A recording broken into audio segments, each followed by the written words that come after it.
Le podcast de la CPTS Paris 8. Bonjour à tous. Aujourd'hui, nous sommes avec le docteur Jean-François Thébault, qui est cardiologue et qui est aussi le vice-président de la Fédération française des diabétiques. Jean-François, bonjour. Bonjour. Alors, on voulait t'interroger déjà, qu'est-ce que c'est que la Fédération française des diabétiques? Quel rôle elle a? Alors, je suis vice-président parce que je suis diabétique, pas parce que je suis médecin. Je suis diabétique de type 2 depuis à peu près 20 ans.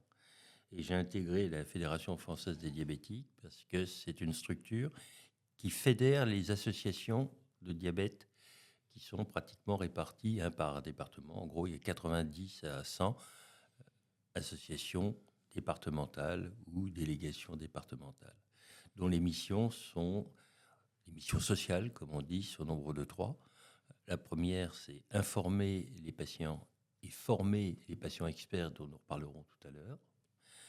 La seconde, c'est défendre individuellement et collectivement les patients. Alors individuellement, ça veut dire que nous accompagnons avec notre service juridique beaucoup de patients qui ont des problèmes d'accès au métier dit interdit, soit à l'embauche, soit en termes de reclassement quand leur diabète survient en cours de leur profession. Et la troisième, c'est la recherche. La recherche, on le fait dans 2 axes. Un axe en soutenant la recherche académique, notamment par les appels aux dons et en finançant la Fondation pour la recherche sur le diabète, qui est une émanation de la Société francophone du diabète, mais également par une recherche interne qui est essentiellement sociale, médico-sociale et comportementale, psychologique, qui s'appelle le Diabète Lab, cette structure qui fait des enquêtes et des études sur le vécu et l'expérience patient des patients à travers une structure qu'on appelle le Diabète Lab et qui sont dirigés par 2 docteurs, un en sociologie et sciences politiques et l'autre en psychologie. Il y a de la nutrition?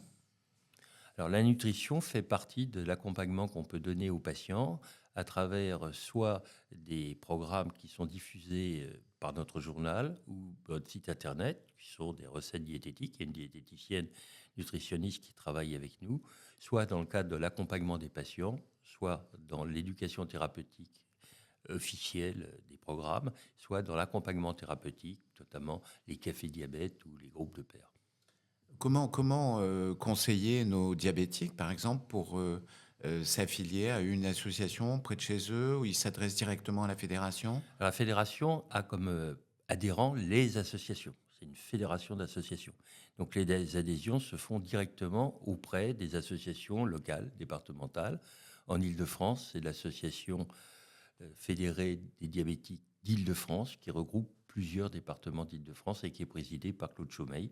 Il suffit de taper Association des diabétiques d'Île-de-France sur Internet pour trouver immédiatement le site et les bulletins d'adhésion. L'adhésion est à 20 €. Donc pas très cher. Quelle est l'actualité dans le diabète, là, actuellement?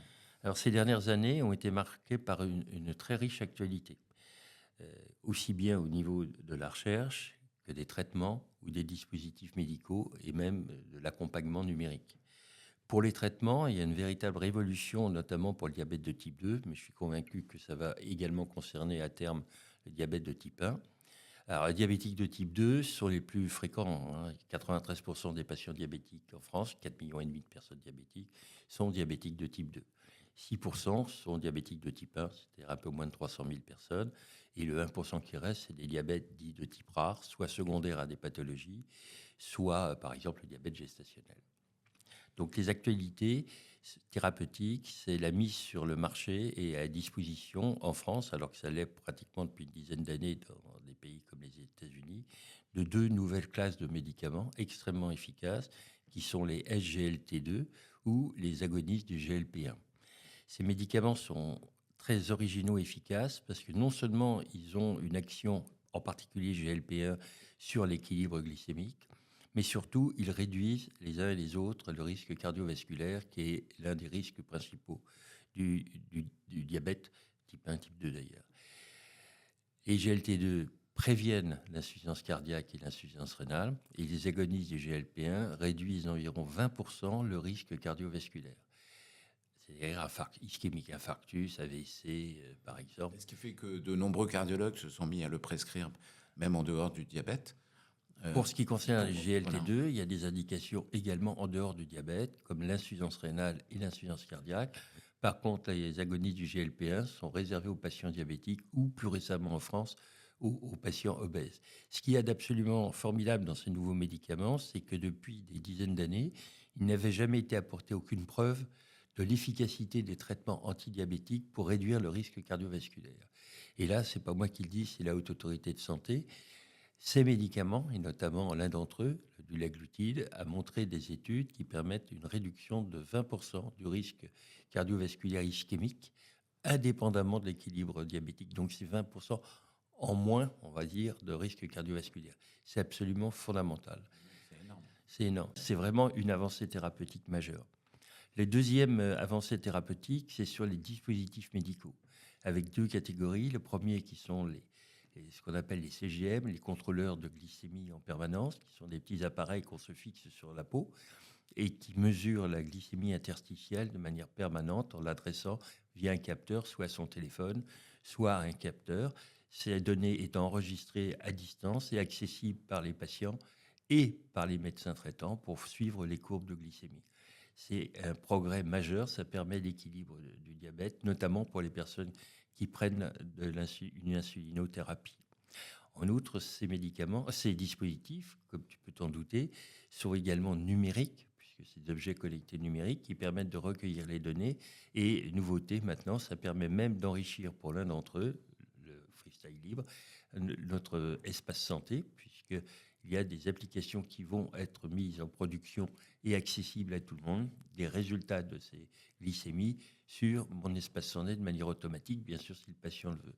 Ce qui veut dire que n'importe quel médecin, dans n'importe quelle situation, ayant accès à mon espace santé pour avoir automatiquement les résultats du patient qu'il a en face de lui, même si ce n'est pas son patient.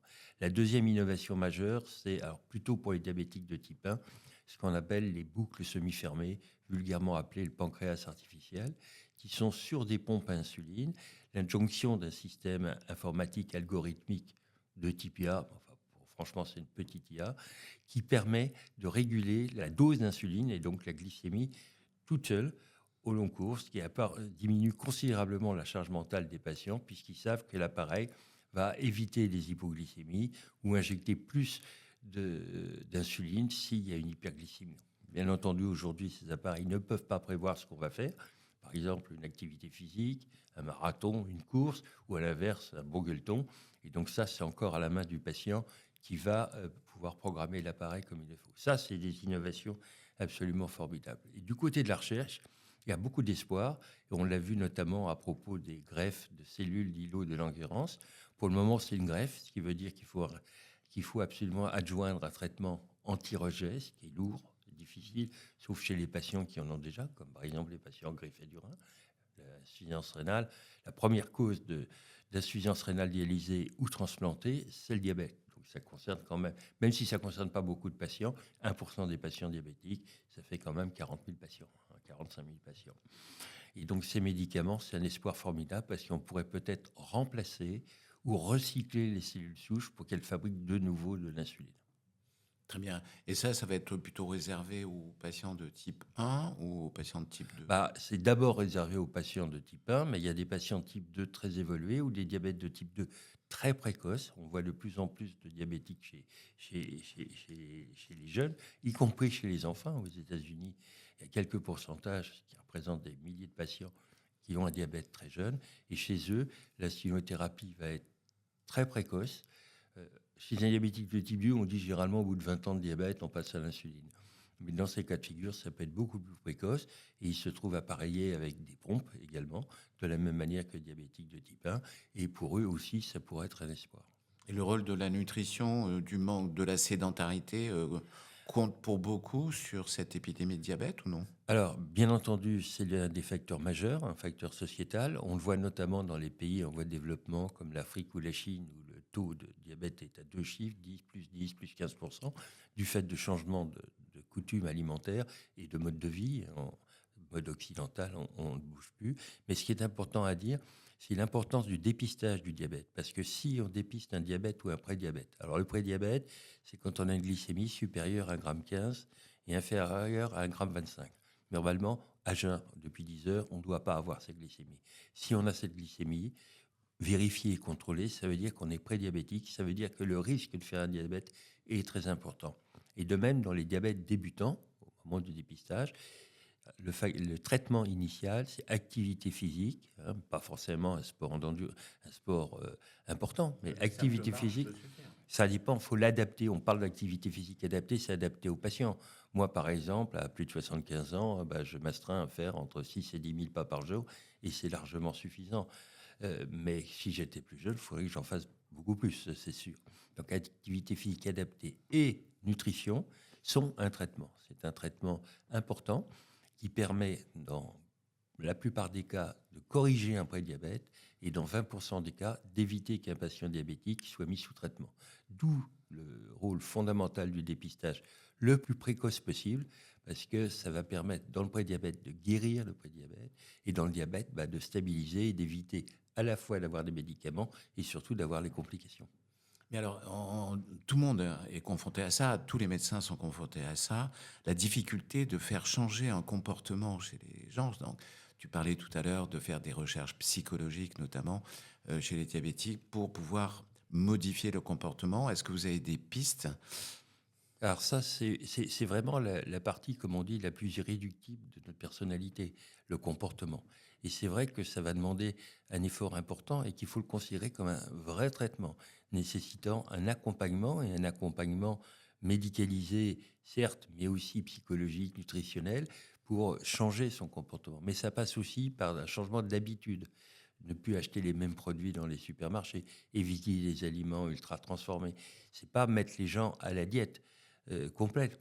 C'est changer les habitudes alimentaires. Alors c'est vrai que c'est extrêmement difficile et c'est d'autant plus difficile que le niveau socioculturel est bas, que les revenus sont les plus moyens. On voit très bien une corrélation extrêmement importante entre la prévalence du diabète et les ressources. L'assurance maladie a un indicateur qui s'appelle l'indice de déprivation des communes, c'est-à-dire là où les gens sont avec les coefficients intellectuels les plus bas, les revenus les plus bas et le taux de précarité le plus important.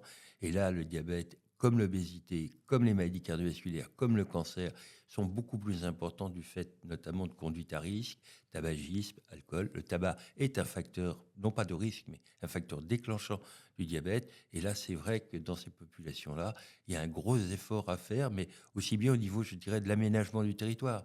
Il faut que les grandes surfaces modifient ce qu'elles vendent.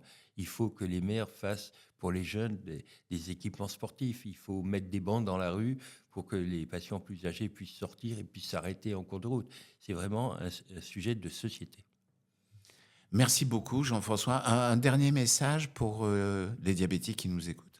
Alors, l'importance et la qualité de la Fédération française des diabétiques, comme d'autres associations, hein, il y a des associations comme France Rhin, par exemple, qui font le même travail, c'est l'accompagnement des patients qu'on peut faire au quotidien.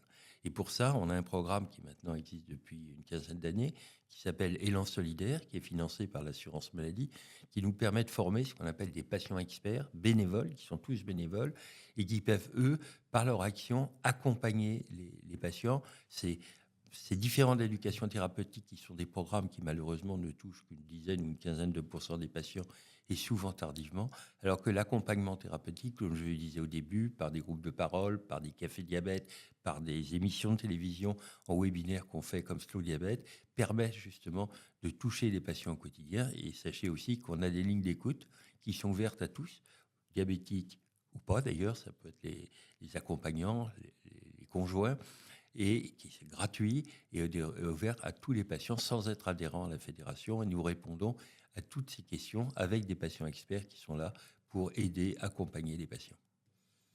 Merci beaucoup.